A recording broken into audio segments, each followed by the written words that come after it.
ಜೈ ಓಶೋ. ಶ್ರೋತೃಗಳಿಗೆ ಓಶೋರವರ ಸ್ವರ್ಣ ಬಾಲ್ಯದ ಸವಿನೆನಪುಗಳು ಕೃತಿಯ 50ನೆಯ ಅಧ್ಯಾಯಕ್ಕೆ ಸ್ವಾಗತ. ಓಕೆ, ನಾನು ಆ ವ್ಯಕ್ತಿಯನ್ನು ನೆನಪಿಸಿಕೊಳ್ಳಲು ಯತ್ನಿಸುತ್ತಿದ್ದೆ. ಆತನ ಮುಖ ನನಗೆ ಕಾಣುತ್ತಿದೆ, ಆದರೆ ಆತನ ಹೆಸರಿನ ಬಗ್ಗೆ ನಾನು ತಲೆಯನ್ನೇ ಕೆಡಿಸಿಕೊಳ್ಳದಿದ್ದುದರಿಂದ ಆತನ ಹೆಸರು ನನಗೆ ನೆನಪೇ ಇಲ್ಲ. ಇಡೀ ಕಥೆಯನ್ನು ನಾನು ನಿಮಗೆ ತಿಳಿಸುತ್ತೇನೆ. ನನಗೆ ಕಲಿಸಲು ಯತ್ನಿಸುವುದು ವ್ಯರ್ಥವೆಂಬುದನ್ನು ಕಂಡ ನಾನಿ ನಮ್ಮ ಕುಟುಂಬದವರನ್ನು, ನನ್ನ ತಂದೆ ಮತ್ತು ತಾಯಿಯರ ಮನವೊಪ್ಪಿಸಲು ಯತ್ನಿಸಿದರು. ಆದರೆ ಯಾರೂ ಸಹ ಆಕೆಯ ಮಾತನ್ನು ಕೇಳಿಸಿಕೊಳ್ಳಲು ತಯಾರಿರಲಿಲ್ಲ. ಆದರೆ ಆಕೆಯ ಮಾತು ಸರಿಯೆದ್ದಿತು. ಈ ಹುಡುಗ ಇತರೆ 1000 ವಿದ್ಯಾರ್ಥಿಗಳಿಗೆ ಒಂದು ಅನಗತ್ಯ ತಲೆನೋವಾಗಿದ್ದಾನೆ. ಇದು ನಾನು ಹೈಸ್ಕೂಲನ್ನು ಪ್ರವೇಶಿಸಿದಾಗ ಆದದ್ದು. ಪ್ರತಿದಿನ ಇವನು ಏನಾದರೂ ತರಲೆ ಮಾಡುತ್ತಲೇ ಇರುತ್ತಾನೆ. ಇದಕ್ಕೆ ಬದಲಾಗಿ ಇವನಿಗೆ ಒಬ್ಬ ಖಾಸಗಿ ಶಿಕ್ಷಕನನ್ನು ಗೊತ್ತು ಮಾಡುವುದು ಒಳಿತು. ಇವನು ಶಾಲೆಗೆ ಬೇಕಿದ್ದರೆ ಆಗಾಗ ಅವನ ಮಾತಿನಲ್ಲಿ ಹೇಳುವುದಾದರೆ ಭೇಟಿ ಕೊಡಲಿ. ಆದರೆ ಅದು ಇವನಿಗೆ ಏನಾದರೂ ಉಪಯುಕ್ತವಾದುದನ್ನು ಕಲಿಸಲು ಯಾವುದೇ ವಿಧದಲ್ಲೂ ನೆರವಾಗದು. ಏಕೆಂದರೆ ಇವನು ಯಾವಾಗಲೂ ತನಗೂ ಮತ್ತು ಇತರರಿಗೂ ತೊಂದರೆಯನ್ನು ಉಂಟು ಮಾಡುತ್ತಲೇ ಇರುತ್ತಾನೆ. ಇನ್ನೂ ಹೆಚ್ಚು ಸಮಯ ಉಳಿದಿಲ್ಲ. ಮೂಲಭೂತವಾದುದನ್ನು ನನಗೆ ಕಲಿಸಲು ನಾನಿ ಇನ್ನಿಲ್ಲದ ಪ್ರಯತ್ನವನ್ನು ಮಾಡಿದರು. ಆದರೆ ನನ್ನ ಕುಟುಂಬದವರು ಯಾರೂ ಸಹ ನನಗೆ ಖಾಸಗಿ ಶಿಕ್ಷಕನನ್ನು ಗೊತ್ತು ಮಾಡಲು ಸಿದ್ಧರಿರಲಿಲ್ಲ.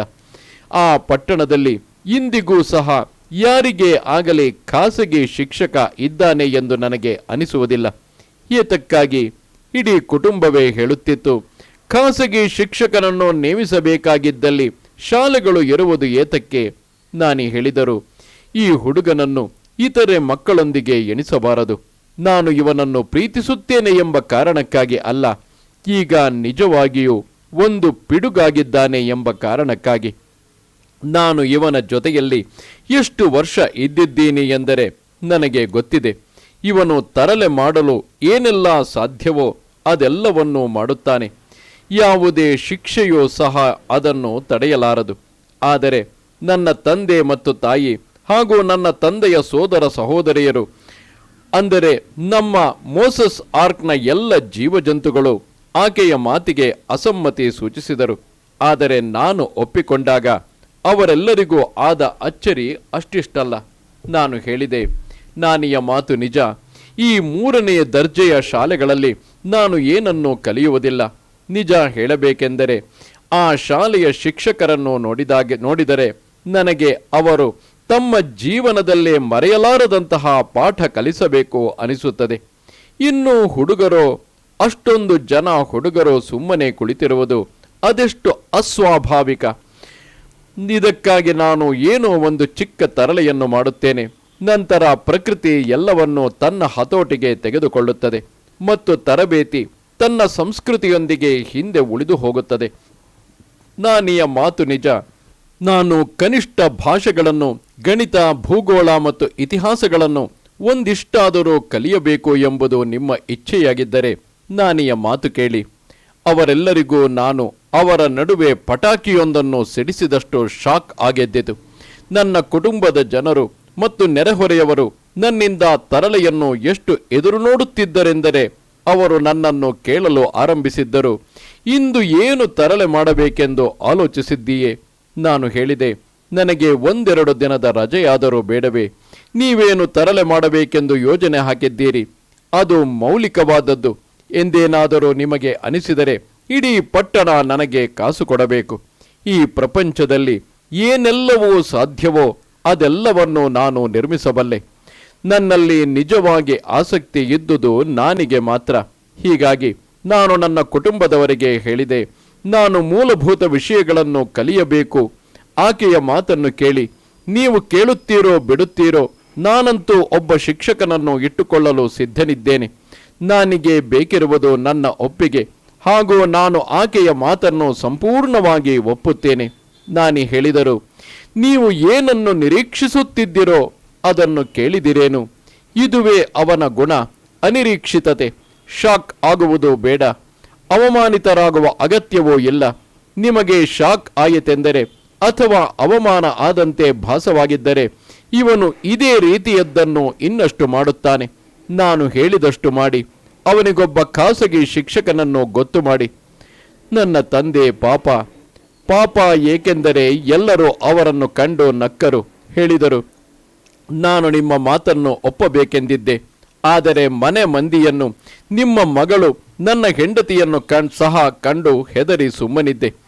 ಅವರೆಲ್ಲರೂ ಕೂಡಿ ನನ್ನ ಮೇಲೆ ಹಾರುವರು ಎಂದು ಸುಮ್ಮನಿದ್ದೆ. ನಿಮ್ಮ ಮಾತು ನಿಜ. ಇವನಿಗೆ ಮೂಲಭೂತ ತರಬೇತಿಯ ಅಗತ್ಯವಿದೆ. ಸಮಸ್ಯೆ ಇದು ಅವನಿಗೆ ಅಗತ್ಯವೋ ಇಲ್ಲವೋ ಎಂಬುದಲ್ಲ. ಸಮಸ್ಯೆ ಇವನಿಗೆ ಕಲಿಸಲು ಸಿದ್ಧನಿರುವ ವ್ಯಕ್ತಿಯನ್ನು ನಾವು ಹುಡುಕಬಲ್ಲೆವೇ ಎಂಬುದು. ಹಣ ಕೊಡಲು ನಾವು ಸಿದ್ಧರಿದ್ದೇವೆ. ನೀವು ಶಿಕ್ಷಕನನ್ನು ಗೊತ್ತು ಮಾಡಿರಿ. ನಾನಿಯ ಮನಸ್ಸಿನಲ್ಲಿ ಈಗಾಗಲೇ ಒಬ್ಬ ವ್ಯಕ್ತಿ ಇದ್ದ.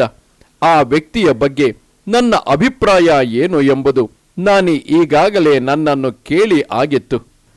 ನಾನು ಹೇಳಿದೆ, ಆತ ಉತ್ತಮನಾಗಿ ಕಾಣುತ್ತಾನೆ, ಆದರೆ ಸ್ವಲ್ಪ ಹೆನ್ಪೆಕ್ಟ್ ಅಮ್ಮ ಅವರ ಗಂಡ ಆಗಿರುವಂತಿದೆ. ನಾನು ಹೇಳಿದರು, ಅದಕ್ಕೂ ನಿನಗೂ ಯಾವುದೇ ಸಂಬಂಧ ಇಲ್ಲ. ಪುಟ್ಟ ಹುಡುಗ, ನೀನೇಕೆ ಈ ವಿಷಯಗಳ ಬಗ್ಗೆ ತಲೆಕೆಡಿಸಿಕೊಳ್ಳಬೇಕು? ಆತ ಒಳ್ಳೆಯ ಶಿಕ್ಷಕ, ಈ ಪ್ರಾಂತ್ಯದ ಅತ್ಯುತ್ತಮ ಶಿಕ್ಷಕನೆಂದು ಆತನಿಗೆ ರಾಜ್ಯಪಾಲರಿಂದ ಸಮ್ಮಾನ ಪತ್ರ ದೊರೆತಿದೆ. ನೀನು ಅವನನ್ನು ನೆಚ್ಚಬಹುದು. ನಾನು ಹೇಳಿದೆ, ಆತ ತನ್ನ ಹೆಂಡತಿಯನ್ನು ನೆಚ್ಚಿದ್ದಾನೆ. ಆಕೆ ಆತನ ಸಂಸೇವಕನನ್ನು ನೆಚ್ಚಿಕೊಂಡಿದ್ದಾಳೆ. ಆತನ ಸೇವಕನೋ ಶತಮೂರ್ಖ. ನಾನು ಈತನನ್ನು ನೆಚ್ಚಬೇಕೆ? ಒಂದು ದೊಡ್ಡ ಸರಪಳಿ. ಆದರೆ ಮನುಷ್ಯ ಒಳ್ಳೆಯವನು. ಆತನನ್ನು ನೆಚ್ಚಿಕೋ ಎಂದು ನನಗೆ ಹೇಳದಿರಿ. ಬದಲಾಗಿ ನಾನು ಆತನಿಗೆ ಲಭ್ಯವಿರಬೇಕೆಂದು ಹೇಳಿ ಕಲಿಸಲು ಅಷ್ಟು ಸಾಕು. ನೆಚ್ಚಿಕೆ ಏನೂ ಬೇಕಿಲ್ಲ. ಆತ ಏನು ನನ್ನ ಬಾಸ್ ಅಲ್ಲ, ಬದಲಾಗಿ ನಾನು ಆತನ ಬಾಸ್. ನಾನು ಹೇಳಿದರು, ನೀನು ಈ ಮಾತನ್ನು ಆತನಿಗೆ ಹೇಳಿದರೆ ಆತ ಕೂಡಲೇ ಹೊರಟು ಹೋಗುತ್ತಾನೆ. ನಾನು ಹೇಳಿದೆ, ನಿಮಗೆ ಆತನ ಬಗ್ಗೆ ಏನೇನೋ ತಿಳಿಯದು. ನಾನು ಆತನನ್ನು ಬಲ್ಲೆ. ನಾನು ವಾಸ್ತವದಲ್ಲಿ ಆತನ ತಲೆಯ ಮೇಲೆ ಹೊಡೆದರೂ ಸಹ ಆತ ಎಲ್ಲಿಗೂ ಹೋಗುವುದಿಲ್ಲ. ಏಕೆಂದರೆ ಆತನ ಕಿವಿಗಳು ಯಾರ ಕೈಯಲ್ಲಿವೆ ಎಂಬುದು ನನಗೆ ತಿಳಿದಿದೆ. ಭಾರತದಲ್ಲಿ ಕತ್ತೆಗಳನ್ನು ಅವುಗಳ ಕಿವಿಗಳ ಮೂಲಕ ಹಿಡಿಯುತ್ತಾರೆ. ಅವುಗಳಿಗೆ ಬಹಳ ಉದ್ದವಾದ ಕಿವಿಗಳು ಇವೆ. ಹೀಗಾಗಿ ಅವುಗಳನ್ನು ಹಿಡಿಯುವ ಅತಿ ಸುಲಭ ವಿಧಾನವಾಗಿದೆ ಇದು. ಆತ ಒಂದು ಕತ್ತೆ. ಆತ ಶಿಕ್ಷಿತನಾಗಿರಬಹುದು, ಆದರೆ ನಾನು ಆತನ ಪತ್ನಿಯನ್ನು ಬಲ್ಲೆ. ಆಕೆ ನಿಜವಾದ ಹೆಂಗಸು. ಅಂತಹ ಹಲವಾರು ಕತ್ತೆಗಳನ್ನು ಮೇಯಿಸುತ್ತಾಳೆ ಆಕೆ. ಆತ ಏನಾದರೂ ತರಲೆ ಮಾಡಿದನೆಂದರೆ ನಾನು ಅವನನ್ನು ವಿಚಾರಿಸಿಕೊಳ್ಳುತ್ತೇನೆ. ನೀವೇನು ಚಿಂತೆ ಮಾಡಬೇಡಿ. ಒಂದು ವಿಷಯ ನೆನಪಿಟ್ಟುಕೊಳ್ಳಿ, ನೀವು ಅವನಿಗೆ ಕೊಡುವ ಮಾಸಿಕ ವೇತನವು ನನ್ನ ಮೂಲಕವಾಗಿ ಅವನ ಪತ್ನಿಗೆ ತಲುಪಬೇಕು. ನಾನು ಹೇಳಿದರು, ನಾನು ನಿನ್ನನ್ನು ಬಲ್ಲೆ. ಇಡೀ ತರ್ಕ ನನಗೆ ಈಗ ಅರ್ಥವಾಗುತ್ತಿದೆ. ನಾನು ಹೇಳಿದೆ, ಹಾಗಿದ್ದರೆ ಮುಂದುವರೆಯಿರಿ. ನಾನು ಆ ವ್ಯಕ್ತಿಯನ್ನು ಕರೆದೆ. ಆತ ನಿಜಕ್ಕೂ ಅಮ್ಮ ಅವರ ಗಂಡನೇ ಆಗಿದ್ದ. ಸಾಧಾರಣ ಅಮ್ಮ ಅವರ ಗಂಡ ಅಲ್ಲ, ವಿವಿಧ ಆಯಾಮಗಳ ಅಮ್ಮ ಅವರ ಗಂಡ ಆಗಿದ್ದ ಆತ.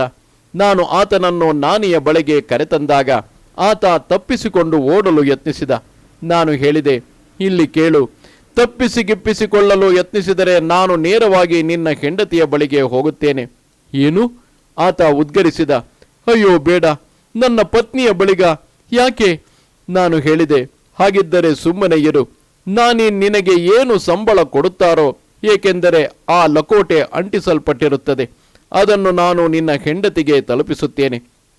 ಈ ವ್ಯವಸ್ಥೆ ಈಗಾಗಲೇ ಮಾಡಿ ಆಗಿದೆ. ದುಡ್ಡಿನ ವಿಚಾರದಲ್ಲಿ ನನಗೆ ಯಾವ ಆಸಕ್ತಿಯೂ ಇಲ್ಲ. ಆದರೆ ಲಕೋಟೆ ನಿನ್ನ ಹೆಂಡತಿಗೆ ಸೇರಬೇಕು, ನಿನಗಲ್ಲ. ಹೀಗಾಗಿ ತಪ್ಪಿಸಿಕೊಳ್ಳಲು ಯತ್ನಿಸುವ ಮೊದಲು ಕನಿಷ್ಠ 2 ಸಲವಾದರೂ ಯೋಚಿಸು. ಆತ ಇಷ್ಟು ಅಷ್ಟು ಎಂದು ಚೌಕಾಶಿ ಮಾಡಲು ಯತ್ನಿಸುತ್ತಿದ್ದ. ಆದರೆ ಹೆಂಡತಿಯ ಹೆಸರು ಎತ್ತಿದ ಕೂಡಲೇ ಬಾಯಿ ಮುಚ್ಚಿಕೊಂಡು ಒಪ್ಪಿಕೊಂಡ. ನಾನಿಗೆ ಕಣ್ಣು ಹೊಡೆದು ಹೇಳಿದೆ, ಇವರೇ ನೀವು ನನಗಾಗಿ ನೇಮಿಸಿರುವ ಖಾಸಗಿ ಶಿಕ್ಷಕರು. ಈತ ನನಗೆ ಕಲಿಸುತ್ತಾರೋ ಇಲ್ಲ ನಾನು ಇವರಿಗೆ ಕಲಿಸಬೇಕು? ಯಾರು ಯಾರಿಗೆ ಕಲಿಸುತ್ತಾರೆ? ಆತನ ಸಂಬಳವಂತೂ ನಿಷ್ಕರ್ಷೆಯಾಗಿದೆ. ಇನ್ನು 2ನೆಯ ವಿಷಯ ಬಹಳ ಮುಖ್ಯವಾದದ್ದು. ಆ ವ್ಯಕ್ತಿ ಕೇಳಿದ, ನಿನ್ನ ಮಾತಿನ ಅರ್ಥವೇನು? ಯಾರು ಕಲಿಸುವರು? ನೀನು ನನಗೆ ಕಲಿಸುವೆಯೇನು? ನಾನು ಹೇಳಿದೆ, ಯಾಕಾಗಬಾರದು? ನಿನಗೆ ಹಣ ಕೊಡುತ್ತಿರುವವನು ನಾನು. ಹೀಗಾಗಿ ನಾನು ಕಲಿಸಬೇಕು ಮತ್ತು ನೀನು ಕಲಿಯಬೇಕು. ಹಣ ಎಲ್ಲವನ್ನೂ ಮಾಡಬಲ್ಲದು. ಆತನಿಗೆ ಹೇಳಿದರು, ನೀನೇನು ಚಿಂತಿಸಬೇಡ, ಇವ ಅಷ್ಟು ಕೆಟ್ಟ ಹುಡುಗನಲ್ಲ, ನೀನು ಅವನನ್ನು ಕೆಣಕುವುದಿಲ್ಲ ಎಂದು ಭರವಸೆ ನೀಡಿದೆ ಹಾಗೆ ನೀಡಿದೆ ಎಂದರೆ ಅವನು ನಿನಗೇನು ತೊಂದರೆ ಮಾಡುವುದಿಲ್ಲ. ಒಮ್ಮೆ ನೀನು ಕೆಣಕಿದೆ ಎಂದರೆ ಆಗ ನಾನೇನು ಮಾಡುವಂತಿಲ್ಲ, ಏಕೆಂದರೆ ಅವನೇನು ನನ್ನ ಸಂಬಳಕ್ಕಾಗಿ ದುಡಿಯುತ್ತಿಲ್ಲ. ನಿಜ ಹೇಳಬೇಕೆಂದರೆ ಸಿಹಿ ತಿಂಡಿಗಳಿಗಾಗಿ, ಆಟಿಕೆಗಳಿಗಾಗಿ, ಬಟ್ಟೆ ಬರೆಗಳಿಗಾಗಿ ಹಣ ಸ್ವೀಕರಿಸುವಂತೆ ನಾನು ಅವನನ್ನು ಒತ್ತಾಯಪಡಿಸಬೇಕಾಗಿ ಬರುತ್ತದೆ. ಇವುಗಳ ಬಗ್ಗೆ ಇವನಿಗೆ ಯಾವುದೇ ಆಸಕ್ತಿ ಇಲ್ಲ. ಹೀಗಾಗಿ ನೆನಪಿಟ್ಟುಕೋ, ಅವನನ್ನು ಕೆಣಕದಿರು. ಆ ಮೂರ್ಖ ಅದನ್ನೇ ಮಾಡಿದ. ಆತ ಮುಂಜಾನೆಯೇ ಬಂದ. ಆತ ಹೆಡ್ ಮಾಸ್ಟರ್ ಆಗಿದ್ದ. ಆದರೆ ಆತನಿಗೆ ಹೆಡ್ ಇತ್ತು ಎಂದು ನನಗೆಂದೂ ಅನಿಸಿರಲಿಲ್ಲ. ಆದರೆ ಜನಗಳು ವಿಭಜಿತರಾಗಿ ಇರುವುದೇ ಹೀಗೆ. ತಲೆಯವರು ಮತ್ತು ಕೈಗಳವರು. ಕೂಲಿ ಕೆಲಸ ಮಾಡುವವರನ್ನು ಹ್ಯಾಂಡ್ಸ್ ಎಂದು ಕರೆಯಲಾಗುತ್ತದೆ. ಆ ಕೈಗಳ ಹಿಂದೆ ದೇಹವೇ ಇಲ್ಲವೇನೋ ಎಂಬಂತೆ. ಹಾಗೂ ಬೌದ್ಧಿಕ ವ್ಯಕ್ತಿಗಳು, ಅಂದರೆ ಯಾರು ತಮ್ಮನ್ನು ಬೌದ್ಧಿಕ ವ್ಯಕ್ತಿಗಳೆಂದು ಕರೆದುಕೊಳ್ಳುತ್ತಾರೋ ಅವರುಗಳನ್ನು ಹೆಡ್ಸ್ ಎಂದೆನ್ನಲಾಗುತ್ತದೆ. ಅವರುಗಳಿಗೆ ಹೆಡ್ ಇರಲಿ ಇಲ್ಲದಿರಲಿ. ಎಷ್ಟೊಂದು ಜನ ಹೆಡ್ ಆಫ್ ದ ಡಿಪಾರ್ಟ್ಮೆಂಟ್, ವಿಭಾಗದ ಮುಖ್ಯ ಅಧಿಕಾರಿಗಳನ್ನು ಕಂಡಿದ್ದೇನೆಂದರೆ ಯಾರಿಗೆ ಹೆಡ್ ತಲೆಯೇ ಇಲ್ಲವೋ ಅಂಥವರನ್ನು ಮಾತ್ರ ಹೆಡ್ ಆಫ್ ದ ಡಿಪಾರ್ಟ್ಮೆಂಟ್ ಮಾಡಬೇಕು ಎಂಬಂತಹ ನಿಯಮವೂ ಇದೆಯೋ ಏನೋ ಎಂದು ನನಗೆ ಶಂಕೆ ಬರುತ್ತದೆ. ಖಾಸಗಿ ಶಿಕ್ಷಕನಾಗಿ ಕೆಲಸ ಆರಂಭಿಸಿದ ಮೊದಲ ದಿನವೇ ನಾನೇ ಆತನಿಗೆ ಮಾಡಬೇಡ ಎಂದು ಹೇಳಿದ್ದನ್ನೇ ಆತ ಮಾಡಿದ. ಆತ ಏನು ಮಾಡಿದ ಅಂದರೆ ನನಗೆ ಇಂದು ಅರ್ಥವಾಗುತ್ತದೆ. ಅಂದು ನನಗೆ ಅದರ ಇಡೀ ಮಾನಸಿಕತೆ ಅರ್ಥವಾಗುವ ಸಾಧ್ಯತೆ ಇರಲಿಲ್ಲ. ಆದರೆ ಇಂದು ಆತ ಹಾಗೇಕೆ ಮಾಡಿದ ಎಂಬುದು ಅರ್ಥವಾಗುತ್ತದೆ. ನನ್ನನ್ನು ನಾನು ಹೆಚ್ಚು ಹೆಚ್ಚು ಅರಿತಂತೆಲ್ಲ ನನಗೆ ಜನರ ರೋಬೋಟ್ನೆಸ್, ಯಾಂತ್ರಿಕ ವರ್ತನೆ ಅಷ್ಟೇ ಹೆಚ್ಚು ಅರ್ಥವಾಗುತ್ತಾ ಹೋಗುತ್ತದೆ. ನಿಜಕ್ಕೂ ಇವರುಗಳು ನಟ್ಸ್ ಅಂಡ್ ಬೋಲ್ಟ್ಸ್ಗಳೇ ಆಗಿದ್ದಾರೆ. ನೀವು ನಟ್ಸ್ ತಿಕ್ಕಲರುಗಳನ್ನು ಬಲ್ಲಿರಿ, ಆದರೆ ಬೋಲ್ಟ್ಸ್ಗಳು ಯಾರು? ಇದು ನನಗೆ ಬಹಳ ಕಷ್ಟಕರ. ಹಾಗೂ ನಮ್ಮನ್ನು ಇದು ದೂರದ ಸುತ್ತಿ ಬಳಸಿ ಇರಬೇಕಾದ ಅಡ್ಡದ ದಾರಿಗೆ ಕರೆದೊಯ್ಯುತ್ತದೆ. ಹಾಗೂ ನನ್ನ ಮುಂದೆ ಕೈಗಳನ್ನು ಕಟ್ಟಿ ನಿಂತಿರುವ ಈ ವ್ಯಕ್ತಿಯನ್ನು ನಾನು ಮರೆಯಬಹುದು. ಇದಕ್ಕಾಗಿ ಬೋಲ್ಟ್ಸ್ಗಳ ಬಗ್ಗೆ ಮತ್ತೆ ಯಾವುದಾದರೂ ವೃತ್ತದಲ್ಲಿ ಇದರ ಬಗ್ಗೆ ಮಾತನಾಡುತ್ತೇನೆ. ಸದ್ಯಕ್ಕೆ ಈಗ ನಮ್ಮ ಶಿಕ್ಷಕನ ವಿಷಯ. ನಾನಿಯ ಮನೆಯ ನನ್ನ ಕೋಣೆಗೆ ಆತ ಬಂದ. ನಿಜ ಹೇಳಬೇಕೆಂದರೆ ನಾನಿಯ ಕೋಣೆಯ ಹೊರತಾಗಿ ಬಹಳಷ್ಟು ಕೋಣೆಗಳಿದ್ದ ಆ ಇಡೀ ಮನೆ ನನ್ನದಾಗಿತ್ತು.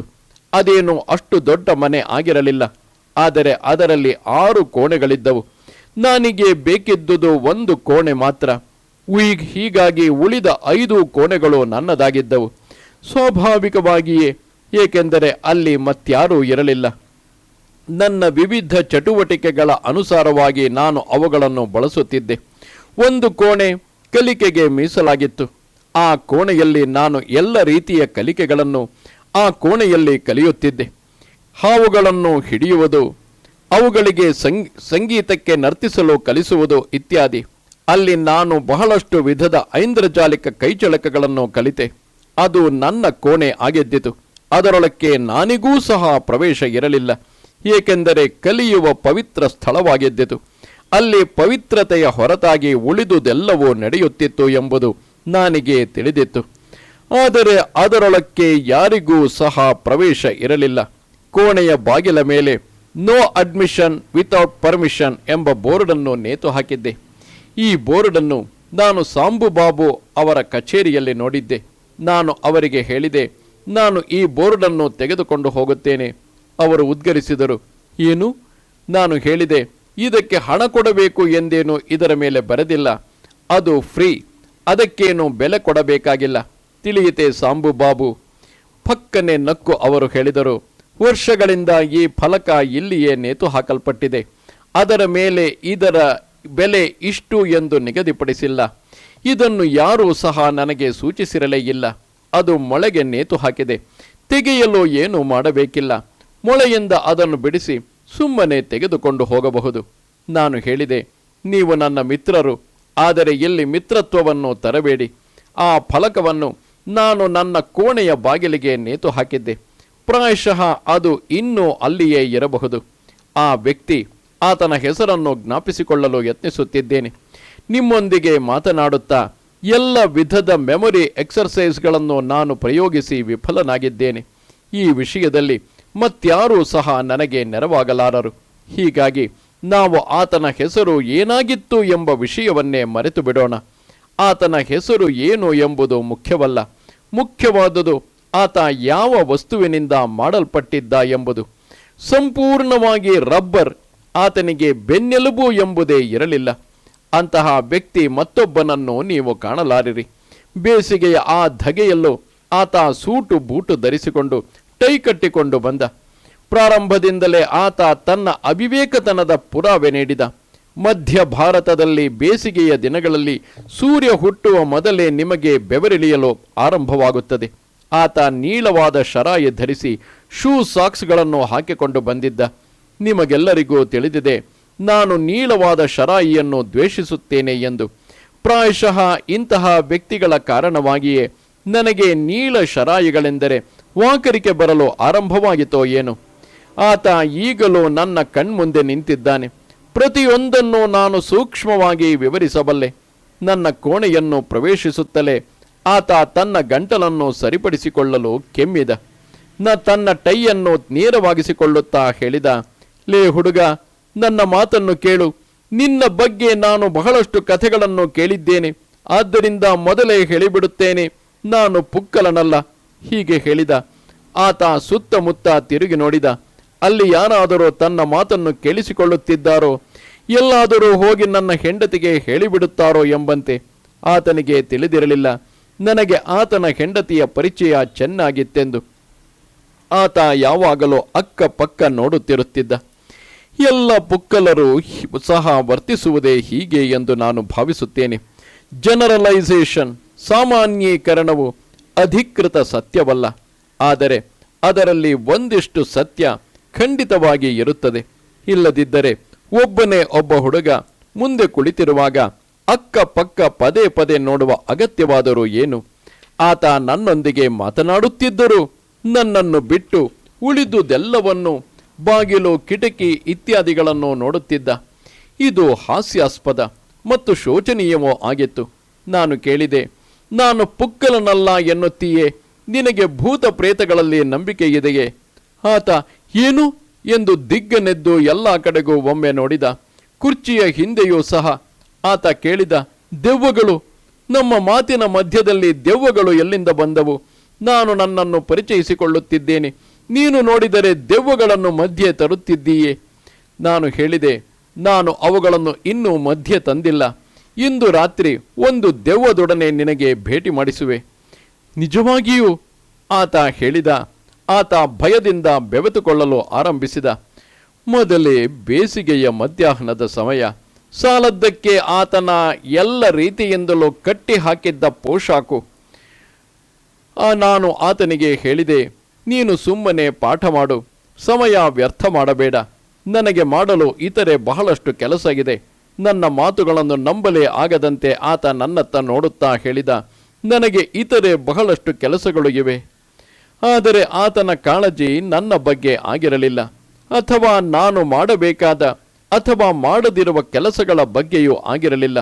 ಆತ ಹೇಳಿದ, ಸರಿ, ಪಾಠವನ್ನು ಪ್ರಾರಂಭಿಸುವೆ. ಆದರೆ ಆ ಭೂತದ ಬಗ್ಗೆ? ನಾನು ಹೇಳಿದೆ, ಅದರ ಬಗ್ಗೆ ತಲೆಕೆಡಿಸಿಕೊಳ್ಳಬೇಡ. ಇಂದು ರಾತ್ರಿ ನಿನ್ನನ್ನು ಆ ಭೂತಕ್ಕೆ ಪರಿಚಯ ಮಾಡಿಸುವೆ. ನಾನೀಗ ತಮಾಷೆ ಮಾಡುತ್ತಿಲ್ಲ ಎಂದು ಆತನಿಗೆ ಅರ್ಥವಾಯಿತು. ಆತ ಗಡಗಡನೆ ನಡುಗಲು ಆರಂಭಿಸಿದ. ಆತ ಎಷ್ಟು ನಡುಗುತ್ತಿದ್ದ ಎಂದರೆ ಆತನ ಮಾತುಗಳು ನನಗೆ ಅರ್ಥ ಆಗುತ್ತಿರಲಿಲ್ಲ. ಆತನ ಶರಾಯಿ ನಡುಗುತ್ತಿರುವುದು ನನಗೆ ಕಾಣುತ್ತಿತ್ತು. 1 ಗಂಟೆ ನನಗೆ ಏನೋ ಒಂದು ಪಾಠ ಮಾಡಿದ ನಂತರ ನಾನು ಕೇಳಿದೆ, ಸರ್, ನಿಮ್ಮ ಪ್ಯಾಂಟ್ ಏನೋ ಸರಿಯಿಲ್ಲ ಎಂದೆನಿಸುತ್ತಿದೆ ನನಗೆ. ಏನಾಗಿದೆ ನನ್ನ ಪ್ಯಾಂಟಿಗೆ ಎಂದು ಕೆಳಕ್ಕೆ ನೋಡಿಕೊಂಡ ಆತ ಅವು ನಡುಗುತ್ತಿರುವುದನ್ನು ಕಂಡ. ಅವು ಇನ್ನಷ್ಟು ಜೋರಾಗಿ ನಡುಗಲು ಆರಂಭಿಸಿದವು. ನಾನು ಹೇಳಿದೆ, ಅವುಗಳಲ್ಲಿ ಏನೋ ಸೇರಿಕೊಂಡಿರುವಂತಿದೆ. ನನಗೆ ಇಲ್ಲಿಂದ ಕಾಣುತ್ತಿಲ್ಲ, ಆದರೆ ನಿಮಗೆ ಅನುಭವ ಆಗುತ್ತಿರಬೇಕು.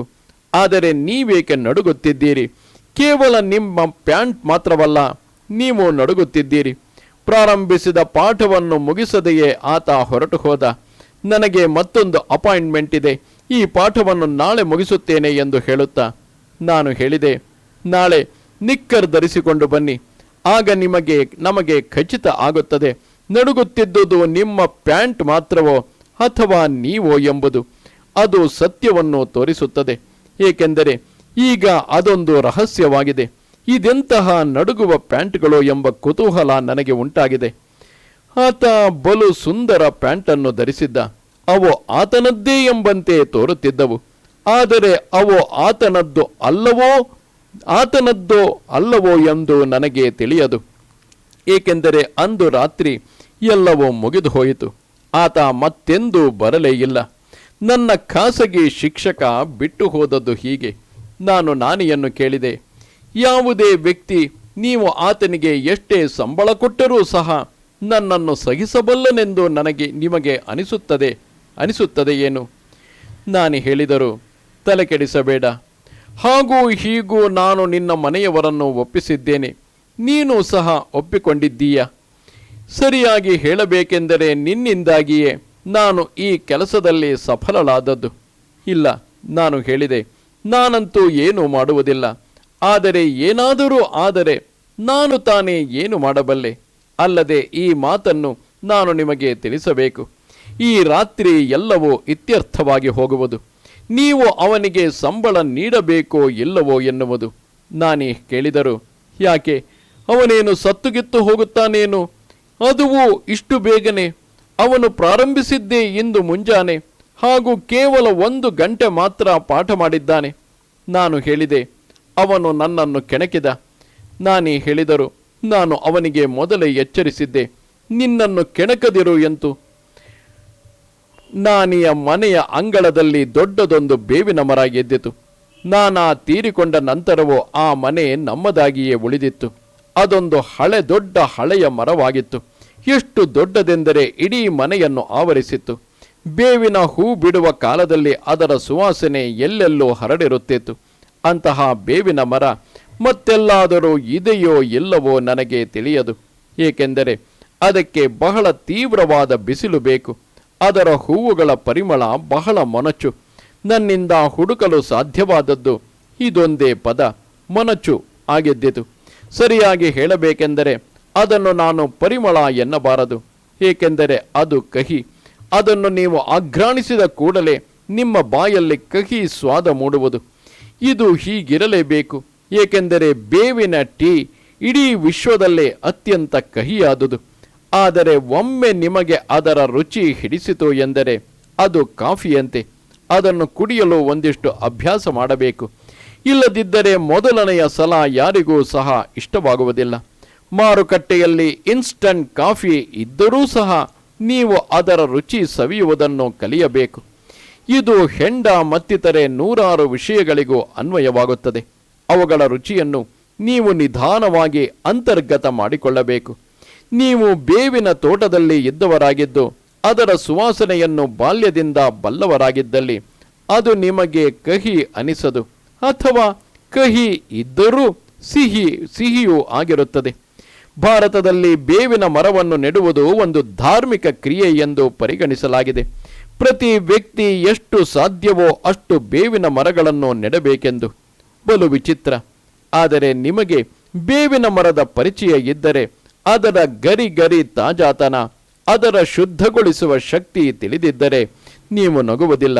ಭಾರತವು ಬಡದೇಶ, ಹಾಗೂ ಪರಿಶುದ್ಧಗೊಳಿಸುವ ಬಹಳಷ್ಟು ಸಾಧನಗಳ ಹೊರೆಯನ್ನು ಅದು ಹೊರಲಾರದು.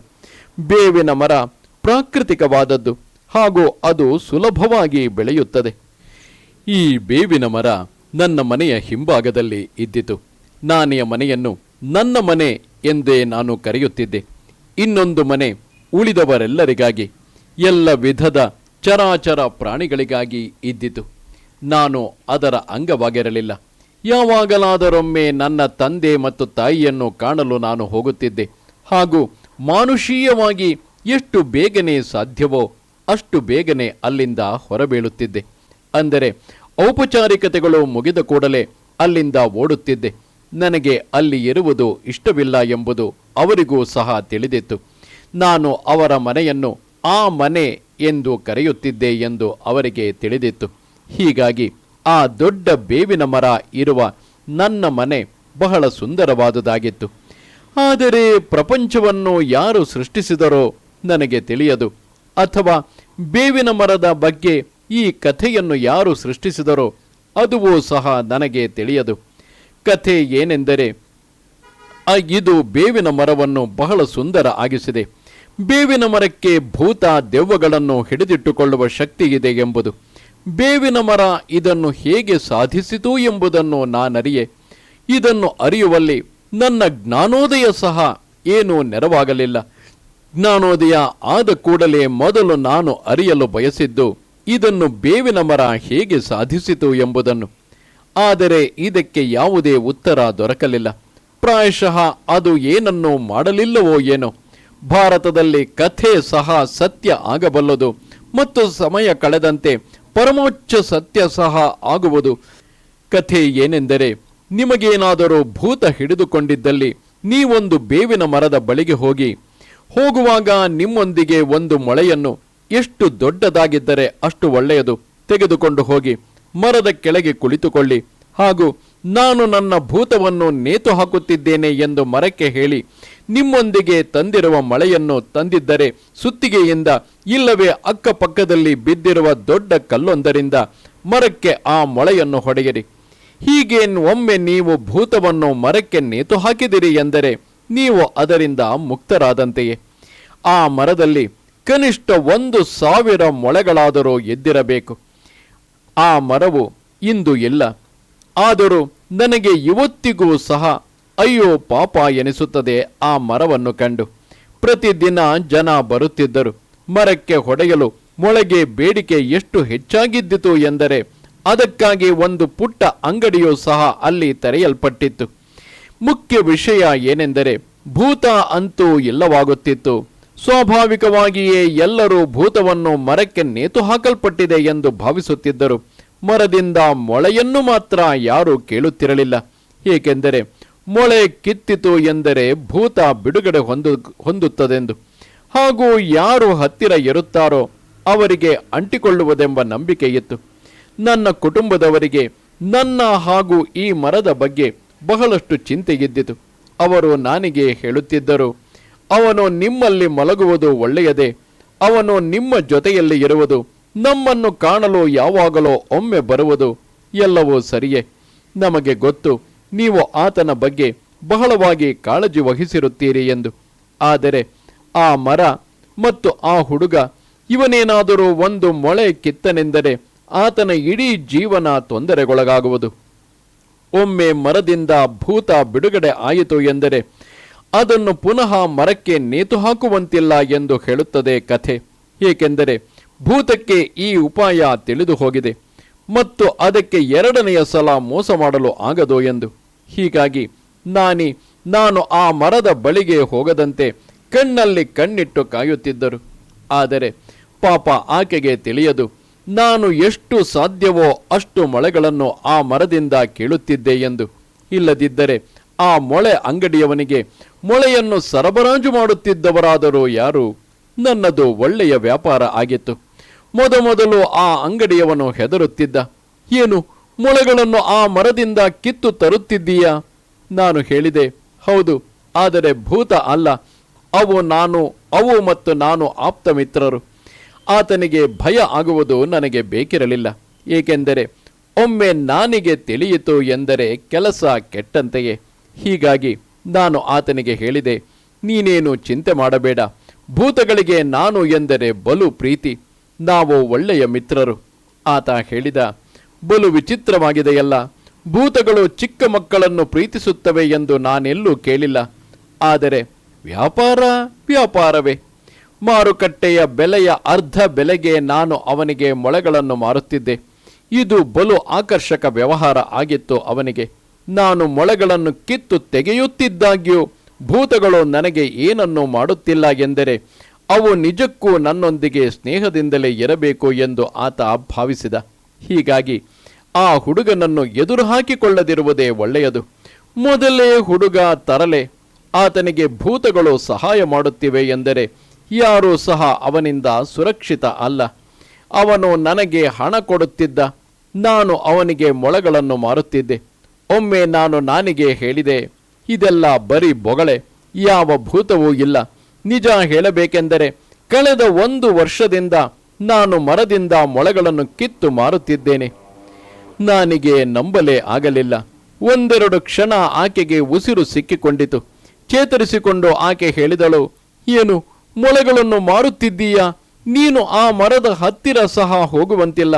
ನಿಮ್ಮ ಅಪ್ಪ ಅಮ್ಮನಿಗೆ ಏನಾದರೂ ತಿಳಿದರೆ ಅವರು ನಿನ್ನನ್ನು ಇಲ್ಲಿಂದ ಕರೆದೊಯ್ಯುವರು. ನಾನು ಹೇಳಿದೆ, ನಾನಿ, ಚಿಂತಿಸಬೇಡ, ನಾನು ಮತ್ತು ಭೂತಗಳು ಮಿತ್ರರು. ಆಕೆ ಹೇಳಿದರು, ನಿಜ ಹೇಳು, ನಿಜವಾಗಿ ಏನು ನಡೆಯುತ್ತಿದೆ? ಒಂದು ರೀತಿಯಲ್ಲಿ ಆಕೆ ಬಹಳ ಸರಳ ಹೆಂಗಸು, ಅತ್ಯಂತ ಮುಗ್ಧೆ ಆಕೆ. ನಾನು ಹೇಳಿದೆ, ನಾನು ಹೇಳಿದುದೆಲ್ಲವೂ ನಿಜ. ನಡೆಯುತ್ತಿರುವುದು ಇದೇನೆ. ಪಾಪ, ಆ ಬಡಪಾಯಿ ಅಂಗಡಿಯವನ ಮೇಲೆ ಹರಿಹಾಯಬೇಡ. ಇದು ವ್ಯಾಪಾರದ ವಿಷಯ. ಅವನು ತಪ್ಪಿಸಿಕೊಂಡು ಓಡಿಹೋದರೆ ಅಥವಾ ಹೆದರಿದ ಅಂದರೆ ನನ್ನ ಇಡೀ ವ್ಯಾಪಾರ ಹಾಳಾಗುವುದು. ನನ್ನ ಈ ಪುಟ್ಟ ವ್ಯಾಪಾರವನ್ನು ನೀನು ಕಾಪಾಡಲು ಬಯಸಿದರೆ ಆಗ ಆ ಅಂಗಡಿಯವನಿಗೆ ಸಹಜವಾಗಿ ಹೇಳಿ, ಭೂತಗಳು ಈ ಹುಡುಗನನ್ನು ಪ್ರೀತಿಸುವುದು ಬಲು ವಿಚಿತ್ರವಾಗಿದೆ. ಆ ಹುಡುಗನಿಗೆ ಮತ್ಯಾವ ಮಿತ್ರರೂ ಇಲ್ಲ.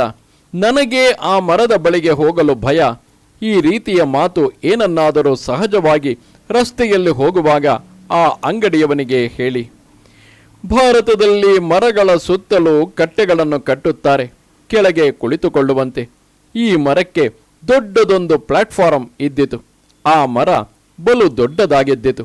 ಸುಮಾರು 100 ಜನ ಅದರ ಪ್ಲಾಟ್ಫಾರ್ಮಿನ ಮೇಲೆ ಆರಾಮವಾಗಿ ಕೂಡಬಹುದಿತ್ತು. ಅದರ ನೆರಳಿನಲ್ಲಿ 1000 ಜನ ಕೂರಬಹುದಿತ್ತು. ಅಷ್ಟು ಬೃಹತ್ತಾಗಿತ್ತು ಆ ಮರ.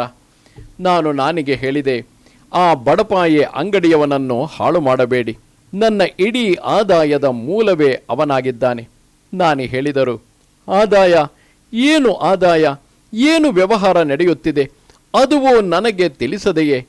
ನಾನು ಹೇಳಿದೆ, ನೀವು ಚಿಂತಾಕ್ರಾಂತರಾಗುತ್ತೀರಿ ಎಂಬ ಭಯ ಇದ್ದಿತು ನನಗೆ. ಆದರೆ ಈಗ ನಾನು ನಿಮಗೆ ಭರವಸೆ ನೀಡಬಲ್ಲೆ, ಯಾವ ಭೂತವೂ ಇಲ್ಲ. ಬೇಕಿದ್ದರೆ ನನ್ನೊಂದಿಗೆ ಬನ್ನಿ, ನಾನು ಒಂದು ಮೊಳೆಯನ್ನು ಕಿತ್ತು ತೋರಿಸುತ್ತೇನೆ. ನಾನಿ ಹೇಳಿದರು, ಇಲ್ಲ, ನನಗೆ ನಿನ್ನ ಮಾತಿನಲ್ಲಿ ನಂಬಿಕೆ ಇದೆ. ಜನ ನಂಬುವುದು ಹೀಗೆಯೇ. ನಾನು ಹೇಳಿದೆ, ಇಲ್ಲ ನಾನಿ, ಇದು ಸರಿಯಾದ ರೀತಿಯಲ್ಲ. ನನ್ನೊಂದಿಗೆ ಬನ್ನಿ, ಮೊಳೆಯನ್ನು ನಾನು ಕೀಳುತ್ತೇನೆ. ಏನಾದರೂ ಹಾನಿ ಆದರೆ ನನಗೆ ಆಗುತ್ತದೆ. ಮೊಳೆ ತೆಗೆಯುವವನು ನಾನು. ಈಗಾಗಲೇ 100 ಮೊಳೆಗಳನ್ನು ನಾನು ಕಿತ್ತಿದ್ದೇನೆ. ಒಂದು ಕ್ಷಣ ಆಲೋಚಿಸಿದ ನಾನಿ ಹೇಳಿದರು, ಸರಿ, ನಡಿ, ನಾನು ಬರುತ್ತೇನೆ. ನನಗೆ ಬರಲು ಇಷ್ಟವಿಲ್ಲ, ಆದರೆ ನೀನು ಎಂದೆಂದಿಗೂ ನಾನು ಪುಕ್ಕಲಿ ಎಂದು ಭಾವಿಸುವೆ. ಈ ಭಾವನೆ ನಿನ್ನಲ್ಲಿ ಬರುವುದು ನನಗೆ ಇಷ್ಟವಿಲ್ಲ. ಬರುತ್ತೇನೆ, ನಡಿ. ನಾನಿ ಬಂದರು. ಮೊದಲು ಸ್ವಲ್ಪ ದೂರ ನಿಂತು ನೋಡಿದರು. ಅಂಗಳ ದೊಡ್ಡದಾದುದು ಆಗಿದ್ದಿತು. ಹಿಂದೆ ಒಂದು ಎಸ್ಟೇಟಿಗೆ ಸೇರಿದ ಮನೆ ಆಗಿತ್ತು ಅದು. ಆ ಬೇವಿನ ಮರದ ಕೆಳಗೆ ಬಲು ಸುಂದರ ಪ್ರತಿಮೆಗಳು ಇದ್ದವು. ಮನೆಯೊಳಗೂ ಕೆಲವು ಇದ್ದವು. ಬಾಗಿಲುಗಳು ಹಳತಾದರೂ ಅವುಗಳ ಮೇಲೆ ಬಲು ಸುಂದರ ಕೆತ್ತನೆ ಕೆಲಸ ಮಾಡಲ್ಪಟ್ಟಿತ್ತು. ಆಶೀಶ್ ನಿಶ್ಚಯವಾಗಿ ಅವುಗಳನ್ನು ಮೆಚ್ಚಿಕೊಳ್ಳುತ್ತಿದ್ದ. ತೆಗೆಯುವಾಗ ಮುಚ್ಚುವಾಗ ಅವು ಬಹಳ ಸದ್ದನ್ನು ಮಾಡುತ್ತಿದ್ದವು. ಇದು ಬೇರೆಯದ್ದೇ ವಿಷಯ.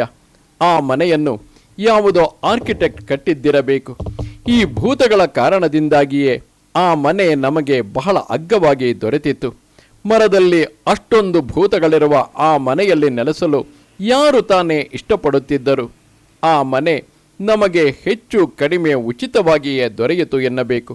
ಅತಿ ಕಡಿಮೆ ಬೆಲೆಗೆ ದೊರೆಯಿತು. ಅದನ್ನು ಮಾರಿ ಕೈ ತೊಳೆದುಕೊಳ್ಳಲು ಆ ಮಾಲೀಕ ಬಯಸಿದ್ದ. ನನ್ನ ತಂದೆ ನಾನಿಗೆ ಹೇಳಿದರು, ನೀವು ಆ ಮನೆಯಲ್ಲಿ ಒಬ್ಬರೇ ಇರುತ್ತೀರಿ. ಯಾವುದೇ ಭೂತಕ್ಕೂ ಕಡಿಮೆಯಿಲ್ಲದ ಈ ಹುಡುಗ ಜೊತೆಗಿರುತ್ತಾನೆ. ಆದರೆ ನಿಮಗೆ ಆ ನದಿ, ಅದರ ಪರಿಸರ, ವಿಹಂಗಮ ನೋಟ, ಆ ಸ್ಥಳದ ಮೌನ ಬಲು ಪ್ರಿಯ ಎಂಬುದನ್ನು ನಾನು ಬಲ್ಲೆ. ಅದು ಒಂದು ಮಂದಿರದಂತೆ ಇದ್ದಿತು. ಭೂತಗಳ ಹೊರತಾಗಿ ಅಲ್ಲಿ ಮತ್ಯಾರೂ ಇರುತ್ತಿರಲಿಲ್ಲ. ನಾನು ನಾನಿಗೆ ಹೇಳಿದೆ, ಚಿಂತೆ ಬೇಡ, ನನ್ನೊಂದಿಗೆ ಬನ್ನಿ. ಆದರೆ ಆ ಬಡಪಾಯಿಯ ಅಂಗಡಿಯವನ ನೆಮ್ಮದಿ ಕೆಡಿಸಬೇಡಿ. ಅವನ ಜೀವನ ಈ ವಿಷಯವನ್ನು ಆಧರಿಸಿದೆ. ನಾನು ಆತನನ್ನು ಆಧರಿಸಿದ್ದೇನೆ. ಸರಿಯಾಗಿ ಹೇಳಬೇಕೆಂದರೆ ನಮ್ಮ ಶಾಲೆಯ ಬಹಳಷ್ಟು ಹುಡುಗರ ಜೀವನ ಈ ಭೂತದ ದೆಸೆಯಿಂದ ನಡೆಯುತ್ತಿದೆ. ಹೀಗಾಗಿ ಇದೆಲ್ಲವನ್ನು ಕೆಡಿಸಬೇಡಿ. ಆದರೆ ನಾನೀ ಸ್ವಲ್ಪ ದೂರ ನಿಂತಿದ್ದರು. ನಾನು ಆಕೆಗೆ ಹೇಳಿದೆ, ಬನ್ನಿ, ಅಂದಿನಿಂದಲೂ ನಾನು ಇದನ್ನೇ ಮಾಡುತ್ತಿರುವೆ, ಎಲ್ಲರಿಗೂ ಹೇಳುತ್ತಿರುವೆ, ಬನ್ನಿ, ಇನ್ನೂ ಸ್ವಲ್ಪ ಹತ್ತಿರ ಬನ್ನಿ, ಚಿಂತೆ ಬೇಡ, ಹೆದರುವ ಅಗತ್ಯ ಇಲ್ಲ. ಹೀಗೋ ಏನೋ ಆಕೆ ಹತ್ತಿರ ಬಂದು ನೋಡಿದರು. ಇದೆಲ್ಲವೋ ಕಟ್ಟು ಕಥೆ ಎಂದು ಕಂಡರು. ಆಕೆ ಹೇಳಿದರು, ಆದರೆ ಇದು ಕೆಲಸ ಮಾಡಿದ್ದು ಹೇಗೆ? ಏಕೆಂದರೆ ನಾನು ಸಾವಿರಾರು ಜನರನ್ನು ನೋಡಿದ್ದೇನೆ, ಒಬ್ಬಿಬ್ಬರನ್ನಲ್ಲ. ಅವರು ಎಲ್ಲೆಲ್ಲಿಂದಲೋ ಬರುತ್ತಿದ್ದರು, ಹಾಗೂ ಎಲ್ಲರ ಭೂತಗಳು ಮಂಗಮಾಯ ಆಗುತ್ತಿದ್ದವು. ಬರುವಾಗ ಎಲ್ಲರೂ ಹುಚ್ಚರಾಗಿರುತ್ತಿದ್ದರು ಮತ್ತು ಮೊಳೆ ಹೊಡೆದ ನಂತರ ಹೋಗುವಾಗ ಸರಿಯಾಗಿರುತ್ತಿದ್ದರು. ಇದು ಹೇಗೆ ಸಾಧ್ಯ? ನಾನು ಹೇಳಿದೆ, ಇದು ಹೇಗೆ ಕೆಲಸ ಮಾಡುತ್ತಿದೆ ಎಂಬುದು ಸದ್ಯಕ್ಕೆ ನನಗೆ ತಿಳಿಯುತ್ತಿಲ್ಲ, ಆದರೆ ಅದನ್ನು ನಾನು ಕಂಡುಹಿಡಿಯುತ್ತೇನೆ. ಕಂಡುಹಿಡಿಯುವ ಹಾದಿಯಲ್ಲಿ ನಾನು ಇದ್ದೇನೆ. ಭೂತಗಳು ಅದರ ಪಾಡಿಗೆ ನಾನು ಬಿಡುವವನಲ್ಲ. ಭೂತಗಳನ್ನು ಅದರ ಪಾಡಿಗೆ ಇರಲು ನಾನು ಬಿಡುವವನಲ್ಲ. ಆ ಮರವು ನಮ್ಮ ಮನೆ ಮತ್ತು ನೆರೆಹೊರೆಯ ಮನೆಗಳ ನಡುವೆ ಇದ್ದಿತು. ಪಕ್ಕದಲ್ಲಿ ಒಂದು ಸಣ್ಣ ರಸ್ತೆ ಇದ್ದಿತು. ರಾತ್ರಿಯ ವೇಳೆ ಯಾರೂ ಆ ರಸ್ತೆಯಲ್ಲಿ ಹಾದು ಹೋಗುತ್ತಿರಲಿಲ್ಲ ಎಂದು ಬೇರೆ ಹೇಳಬೇಕಿಲ್ಲ. ಇದು ನನಗೆ ಒಳ್ಳೆಯದೇ ಆಗಿತ್ತು, ಏಕೆಂದರೆ ಯಾರೂ ಸಹ ನನ್ನನ್ನು ಡಿಸ್ಟರ್ಬ್ ಮಾಡುತ್ತಿರಲಿಲ್ಲ. ಸರಿಯಾಗಿ ಹೇಳಬೇಕೆಂದರೆ ಸೂರ್ಯಾಸ್ತಕ್ಕೆ ಮೊದಲೇ ಜನ ಲಘುಬಗೆಯಿಂದ ಹೋಗಿ ಮನೆ ಸೇರಿಕೊಳ್ಳುತ್ತಿದ್ದರು. ಇಷ್ಟೊಂದು ಭೂತ ಇರುವ ಪ್ರದೇಶ ಯಾರಿಗೆ ಗೊತ್ತು? ಆ ಬಡಪಾಯಿ ಶಿಕ್ಷಕ ನಾನಿಯ ಮನೆಯಿಂದ ಕೆಲವಾರು ಮನೆಗಳ ದೂರದಲ್ಲಿ ವಾಸಿಸುತ್ತಿದ್ದ. ಆತ ಆ ರಸ್ತೆಯ ಮೂಲಕ ಹಾದು ಹೋಗಲೇಬೇಕಿತ್ತು, ಬೇರೆ ದಾರಿಯೇ ಇರಲಿಲ್ಲ. ಆ ರಾತ್ರಿ ನಾನು ಎಲ್ಲ ವ್ಯವಸ್ಥೆ ಮಾಡಿದೆ. ಬೆಳಗಿನ ಹೊತ್ತಿನಲ್ಲಿ ಬಹಳಷ್ಟು ಜನ ಆ ರಸ್ತೆಯಲ್ಲಿ ಓಡಾಡುತ್ತಲಿರುತ್ತಿದ್ದರಾದ್ದರಿಂದ ಬೆಳಗಿನ ಹೊತ್ತು ಏನನ್ನಾದರೂ ಮಾಡಲು ಭೂತಗಳನ್ನು ಪ್ರೇರೇಪಿಸುವುದು ಕಷ್ಟವಾಗಿತ್ತು. ಆದರೆ ರಾತ್ರಿಯ ವೇಳೆ ವ್ಯವಸ್ಥೆ ಮಾಡುವುದು ನನಗೆ ಸುಲಭವಾಗಿತ್ತು. ಒಬ್ಬ ಹುಡುಗನನ್ನು ನಾನು ಆ ಶಿಕ್ಷಕನ ಮನೆಗೆ ಕಳಿಸಿದೆ. ಆ ಹುಡುಗ ಹೋಗಲೇಬೇಕಿತ್ತು, ಏಕೆಂದರೆ ಆ ನೆರೆಹೊರೆಯಲ್ಲಿ ನನ್ನ ಮಾತನ್ನು ಕೇಳದ ಹುಡುಗನಿಗೆ ಸತತ ತೊಂದರೆ ಕಾದಿರುತ್ತಿತ್ತು. ಹಗಲು ರಾತ್ರಿ ದಿನದ 24 ಗಂಟೆ ಪ್ರತಿದಿನವೂ ಸಹ. ಹೀಗಾಗಿ ನಾನೇನೇ ಹೇಳಲಿ, ಅವರು ಮಾಡುತ್ತಿದ್ದರು. ಅದು ಅಪಾಯಕಾರಿ ಎಂಬುದನ್ನು ತಿಳಿದು ಏಕೆಂದರೆ ಅವರಿಗೂ ಭೂತಗಳೆಂದರೆ ಭಯ ಇದ್ದಿತು.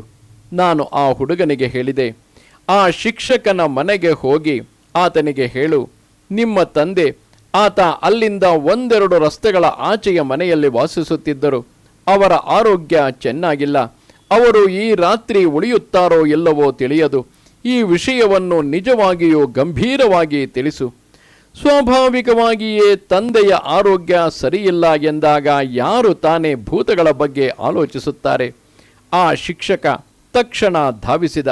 ನಾನು ಎಲ್ಲ ವ್ಯವಸ್ಥೆಗಳನ್ನು ಮಾಡಿಕೊಂಡಿದ್ದೆ. ನಾನು ಮರವನ್ನೇರಿ ಕುಳಿತಿದ್ದೆ. ಅದು ನನ್ನ ಮರ ಆಗಿತ್ತು.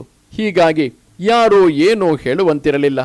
ಆತ ಕೈಯಲ್ಲಿ ಕಂದೀಲು ಹಿಡಿದುಕೊಂಡು ಬರುತ್ತಿದ್ದ. ಪ್ರಾಯಶಃ ಕಂದೀಲು ಹಿಡಿದುಕೊಂಡು ಹೋದರೆ ಭೂತಗಳು ಹತ್ತಿರ ಬರಲಾರವು ಎಂದುಕೊಂಡಿದ್ದನೋ ಏನೋ, ಅಥವಾ ಅವು ಬಂದರೂ ಕಂದೀಲಿನ ಬೆಳಕಿನಲ್ಲಿ ಅವುಗಳನ್ನು ಕಂಡು ತಾನು ಓಡಿ ಹೋಗಬಹುದು ಎಂದು ಆತ ಭಾವಿಸಿದ್ದಿರಬಹುದು. ನಾನು ಮರದ ಮೇಲಿಂದ ಕೆಳಕ್ಕೆ ಹಾರಿದೆ, ಆ ಶಿಕ್ಷಕನ ಮೇಲೆ. ಮುಂದೆ ಆದದ್ದು ನಾನು ಊಹಿಸಿಯೂ ಇರಲಿಲ್ಲ. ಆತನ ಶರಾಯಿ ಕಳಚಿಕೊಂಡಿತು. ಆತ ತನ್ನ ಪ್ಯಾಂಟನ್ನು ತೊರೆದು ಓಡಿ ಹೋದ. ಓಡುತ್ತಿರುವ ಆತ ಈಗಲೂ ನನಗೆ ಕಾಣಿಸುತ್ತಿದ್ದಾನೆ. ಜೈ ಓಶೋ, ಜೈ ಜೈ ಓಶೋ.